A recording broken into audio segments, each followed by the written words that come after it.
તો વૃત્તિ રૂપે દરેક શ્રોતાની વૃત્તિ રૂપે એ અહીંયા હાજર થાય, એ હનુમાન હાજર થાય. જીવન કેવું હોય? જેની પાછળ માન લાગે, માન, સન્માન, અપમાન, બહુમાન, અભિમાન, આ જેની પાછળ આ માન લાગે ને એ બહુ ખતરનાક હોય. એ જીવનને સરળ બનાવનારું નહીં, જીવનને અવસર બનાવનારું નહીં, પણ જીવનને આફત બનાવનારું થાય. કે જેની પાસે માન, જેને માન જોઈએ છે, સન્માન જોઈએ છે, જેનામાં અભિમાન છે, જે પોતે કોઈકનું અપમાન કરે છે અથવા અપમાન સહી નથી શકતા, પણ આ બધાએ માનથી જો છૂટી મેળવવી હોય તો હનુમાન એક એવો શબ્દ છે.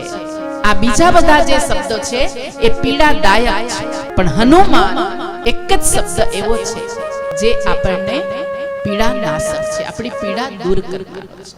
તેથી કલિયુગમાં કહ્યું કે દરેકે હનુમાન ચાલીસા કરવી જોઈએ. અને વ્યાસપીઠ આજે એક વાત કે સ્ત્રીએ પણ હનુમાન ચાલીસા બોલવી જોઈએ. માન્યતા છે કે હનુમાનજી બ્રહ્મચારી એટલે સ્ત્રી એની પાસે ન જઈ શકે. ખોટી માન્યતા છે કે એમનું બ્રહ્મત્વ નષ્ટ થાય, પોતે ભક્ત થઈ ગયા.